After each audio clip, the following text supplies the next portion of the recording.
Hello, my name is Adrian Goldberg and welcome to the Byline Times podcast. The Byline Times, it's what the papers don't say, what radio doesn't report and what telly doesn't tell you. This time, migration rhetoric versus reality. The Conservative government has made a shibboleth of cutting down the numbers of people coming into the country compared to the number leaving. As far back as 2010, the then Prime Minister David Cameron pledged to reduce net migration below 100,000, but that target has never been met, not even during the pandemic. The EU referendum of 2016 was waged, partly anyway, on a platform of curbing migration. But recently updated figures from the Office of National Statistics show that last year, net migration reached a record of 745,000. Now Home Secretary James Cleverley has declared that, and I quote, enough is enough. His latest 5-point plan is designed to reduce net migration by 300,000, but that would still leave it far in excess of that mythical 100,000 figure. Cleverley raised the pay threshold so that skilled foreign workers will have to earn £38,700 in order to qualify for British residence, whilst care workers, who obviously earn much less than that, will no longer be able to bring in their dependents. And, as Paul Daniels would have said, there's more. In total, this package, plus our reduction in student dependence, will mean around 300,000 fewer people will come in future years than have come to the UK last year. From January 2024, the right for international students to bring dependents will be removed unless they are on postgraduate courses designated as a research programme. We have also stopped international students from switching out of the student route into work routes before their studies have been completed. These measures are possible because we are building up our domestic workforce and supporting British workers. Which is all well and good. But how come, when we have all these British workers already, do we have fruit and veg unpicked in the fields? Why is roughly 1 in 10 care jobs unfilled? Could there possibly be a gap between the rhetoric around migration and the reality? I've been speaking to Zoe Gardener, an independent researcher and campaigner on migrant rights. First off, I asked her to take me through the key points of James Cleverley's announcement. There's a sort of hodgepodge of classic anti-migrant policies and tweaks to the immigration system being proposed here. It's not the major overhaul of the immigration system that I would like to see by a long way.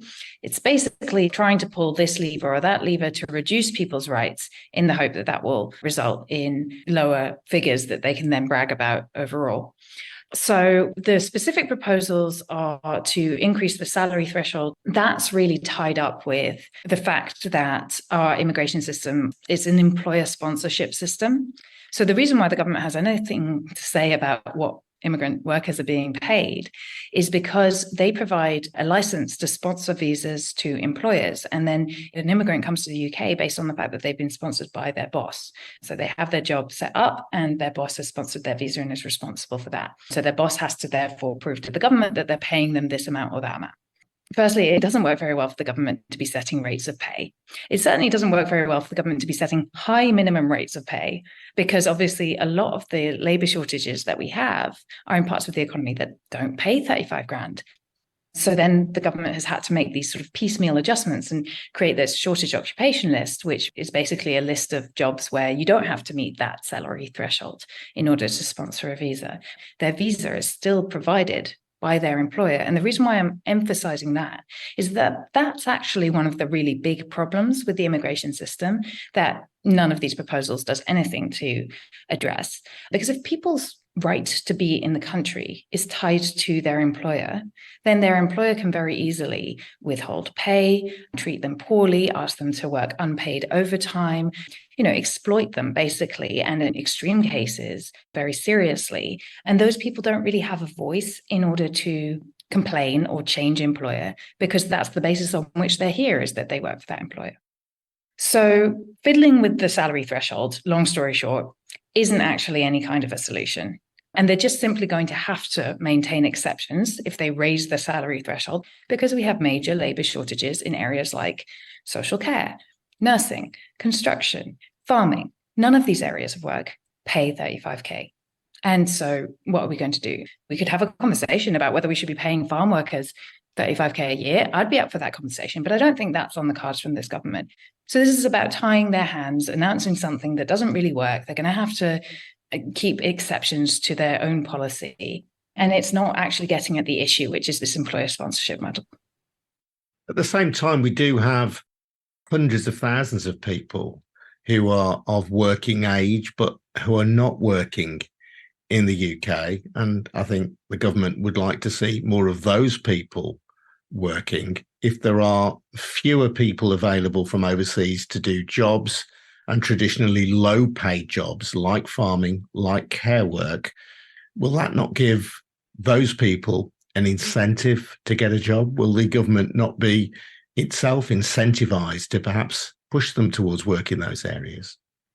I don't think that this is the right way around, basically. I think that there is definitely an argument about how the government should, for example, be funding local authorities to provide better salaries in care work.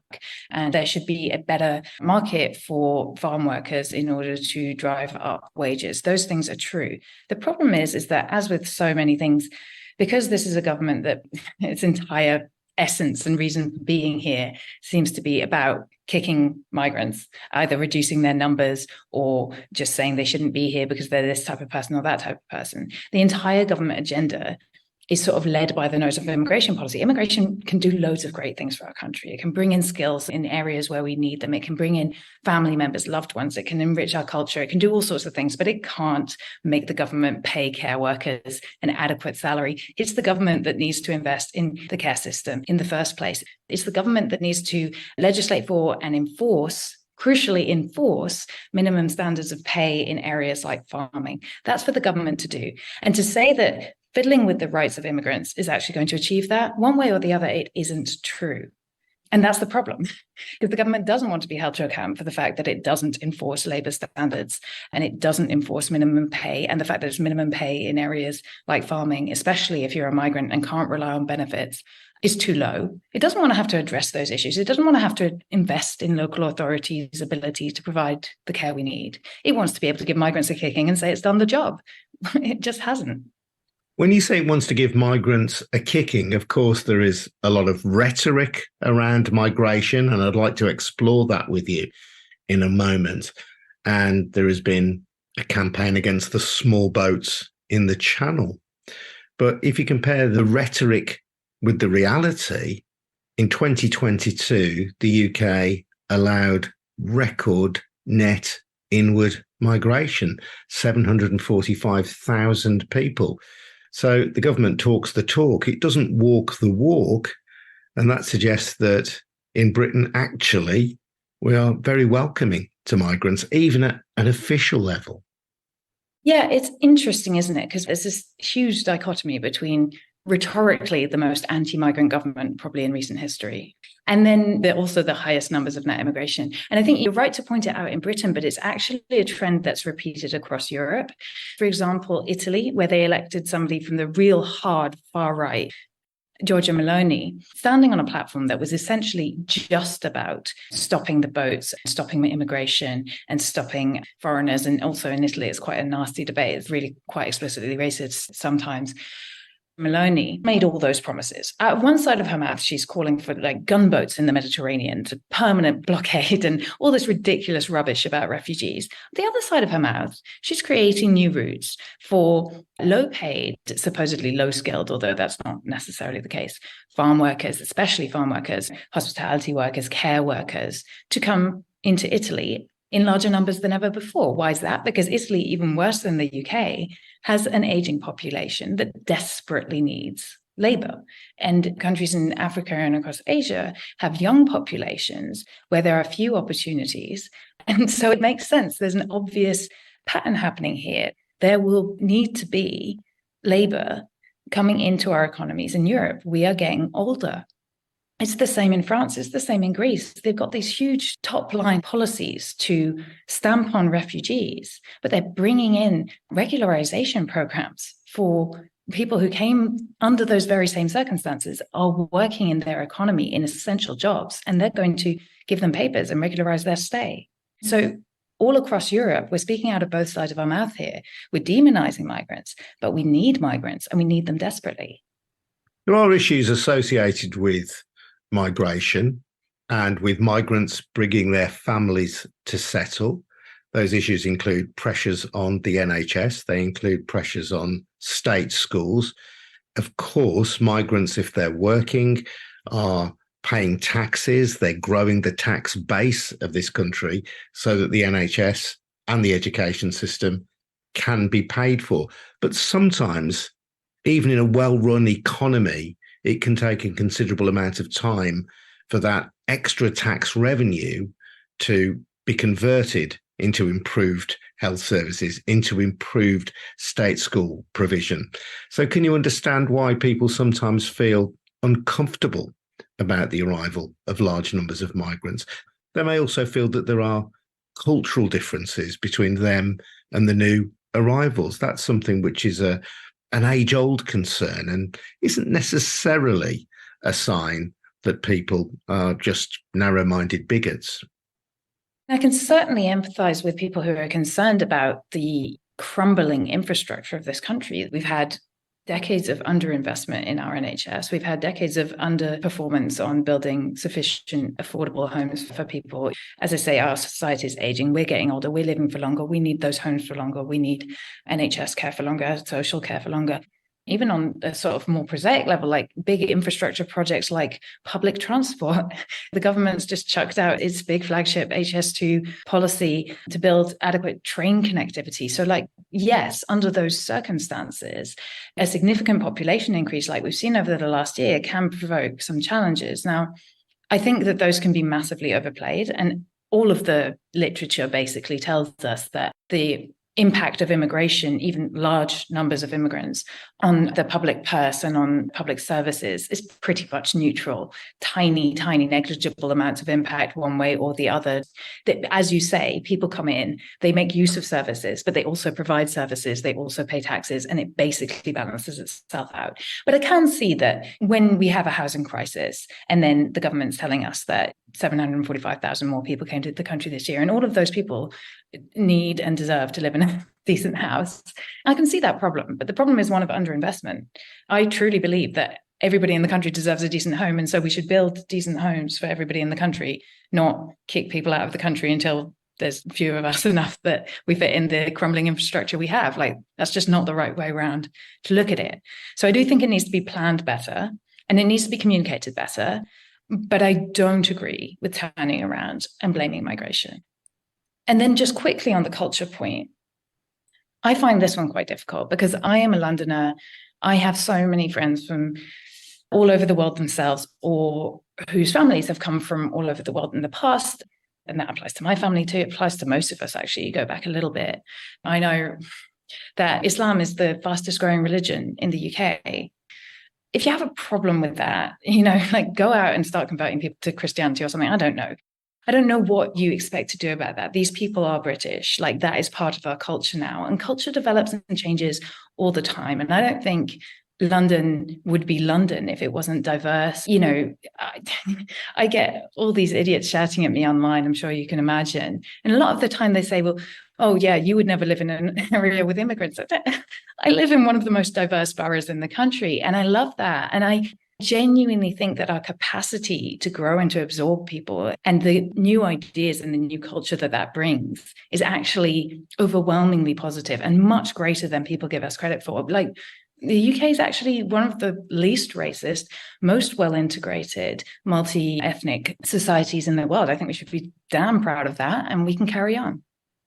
In 1997, when Tony Blair was elected, people were asked to list their priorities, their political priorities. Only 3% listed migration as one of their priorities. By the time of the EU referendum in 2016, that had risen to 48%. It does seem as though in recent years, migration has been in some way mobilized, you might say weaponized as a political tool.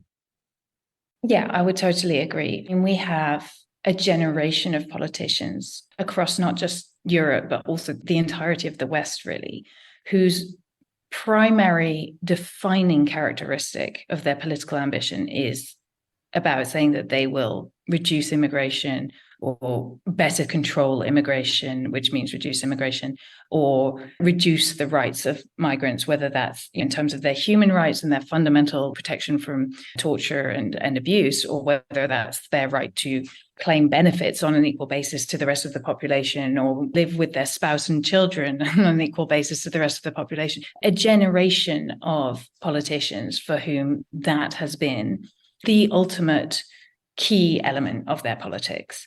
And so no wonder we're all up in arms about it, and we all consider it a very serious and important concern. But again, what it does is it produces this idea that, sure, net immigration figures are currently at a record high in the UK, but there is no massive refugee exodus that is suddenly unprecedented happening around the world that is going to overwhelm Europe. That is completely untrue. The proportion of people around the world who are migrants at all is 3.5%. It's been 3.5% for about 7 decades, right? Sure, there's more people in the world, but basically very, very few people move outside of their country. And then if you look at who's refugee, it's about 0.3%, and it's been 0.3% for decades. This perception, driven by the fact that we talk about it constantly, that migration is an enormous wave. Actually, it's not even like a perception. That's literally what they say, isn't it? Zoe Gardener with her hurricane, it's sort of like existential threat. This is actually what is completely normal, completely natural, and totally manageable if you zoom out just a little bit. And so I think that it's become something that people think is always coming around the corner. And, at the extreme end, there's the great replacement theory and people saying, oh, yeah, well, eventually we won't be white anymore. But even in ordinary and non-racist, caring, compassionate people, I see a lot of fear that there's this big amount of migration coming. And there's absolutely no evidence that that's the case whatsoever. People move. People will always move. They always have moved. And it's pretty much stable. And it's fine if we manage it properly. But it's been built up by politicians, by media, and by a lot of grifters, actually, who could make a career off of just hating migrants. And yeah, it's unfortunate because it gives this completely false impression of something that is dangerous, where in fact it's just the most natural thing in the world. There is a conflation, isn't there, of issues here. There are culture wars, particularly around the arrival of migrants who are Muslim. There is the issue of asylum seekers, people who are fleeing war and persecution and terror, and concerns that may seem more prosaic, but which are nevertheless important, such as pressure on the green belt, for example, if we're looking to expand our housing stock. But there seems to be this perfect storm of issues at the moment that politicians of the right, but also of the theoretically left, like Keir Starmer, are quite happy to play to. Yeah. Keir Starmer's recent performance on this issue has been, I don't want to say disappointing because it implies I expected so much more. And like I say, all politicians seem to play into this currently. But I think that Keir Starmer's got some strategic blind spots in terms of how he's playing into this anti-migrant rhetoric. He's made some promises of things that he'll manage better than the Tories. He'll throw out the Rwanda plan. Great. Yeah, that's the bare minimum, to put it mildly. If he falls into this trap of that same rhetoric, like this government has done, the Italian government has done, the French government, the rhetoric of demonizing immigrants, then you're in trouble because, as I say, it's natural, you're not going to stop it, and we need it. So if you demonize people who you actually need to bring into the country, you end up like in the mess that this government's in. And I think Keir Starmer should tread very carefully. And he has an incredible opportunity. If you look at the polls right now, my goodness, who wouldn't want to be in Keir Starmer's shoes? He's like set to get a big majority and be Prime Minister of the United Kingdom. He could do so much. He could achieve so much change in the way that we talk about this issue. I really hope that he'll give some thought to where he's trapping himself by talking about migrants so negatively. And also, there's this tendency for Labour, especially under Keir Starmer, to take progressive votes for granted, like progressive Londoners like me couldn't possibly vote for the Tories. So we've got them in the bag. We can basically trash their core issues of concern, the conflict in Gaza and the calling for a ceasefire. It goes to the migration issue. It goes to all sorts of things. But they have to vote for us because they can't vote Tory.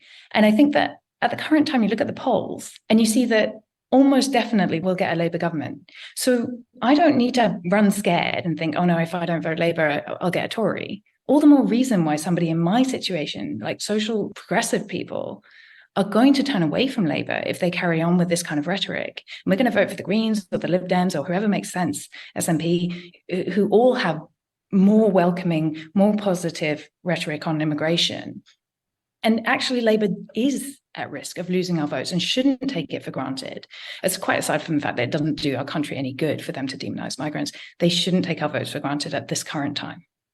One final question, and it's more an observation, really. You've mentioned your own heritage. I'm of migrant stock. Both of my parents were migrants to this country. My father was a refugee. My mother was an economic migrant. And I find the discourse around migration makes me feel very uncomfortable, very unsettled in this country. And my children are also of mixed heritage. I don't know what to do with that feeling or where to place it, but I do know that it makes me feel less welcome in the country that I was born in and that I've known as my home throughout my life. I'm white, or would be identified as white by anybody who saw me. If you add in the dimension of colour as well, and the racism that is shown towards people who are not white, I just wonder where that leaves our country and people like us. Yeah, I totally understand where you're coming from. When I speak up about migrants' rights, I'm totally read as British. Nobody questions my right to live in this country. But I'm not doing this like I'm standing up for somebody else. I benefit massively from a fairer, more equal society where discrimination and hatred on the basis of race or nationality is obliterated. When I do this work and I advocate for a fairer and better immigration system and a treatment of migrants and refugees that is more humane, it's not because I'm doing it for somebody else. It's because I'm a human too, and it benefits me to protect human rights. The fight is for all of us. And there's been this tendency, again, for a certain group of people to be totally ignored, people who don't necessarily have all the answers, but they don't like to see a world where if you happen to have been born in Sudan, you're screwed right now. There's no route to safety in the West. And we colonized Sudan in the past, and people are drowning in the Mediterranean and drowning in the Channel and being threatened with deportation to Rwanda if they reach the UK and being treated appallingly in the rest of Europe as well. That doesn't sit well with people, but they're not offered a humane alternative. And this is where I go back to Keir Starmer. He could do so much. At the moment, people think it's either this horrendous cruelty or it's like chaos and oblivion, right? What I was saying before about this idea of these hordes of migrants that are going to come that actually don't exist. And what we really need is to offer people who don't like to see that inequality and don't like that racism or that prejudice, and they don't like the fact that just where you're born in life is such a lottery and it ruins people's lives. Those people need to be given a proposal for policies that would actually work, that would be humane, that would be manageable. And they're not offered that by any politician at the moment. And I think that's a real problem that we have. Zoe Gardener, an independent researcher and campaigner on migrant rights. I'm Adrian Goldberg, and this has been the Byline Times podcast, produced in Birmingham by me and Harvey White for We Bring Audio. Just a reminder that if you like this podcast and you want to support our work, then please take out a subscription to the Byline Times. That's our fabulous monthly newspaper. It is available now on selected newsstands, but the one way to guarantee your copy is to take out a subscription. So head over to bylinetimes.com. I can't think of a better Christmas present either than taking out a subscription, maybe, for someone else. More details about subscriptions, as I say, at bylinetimes.com. Thanks for listening. I'll see you next time. Bye-bye.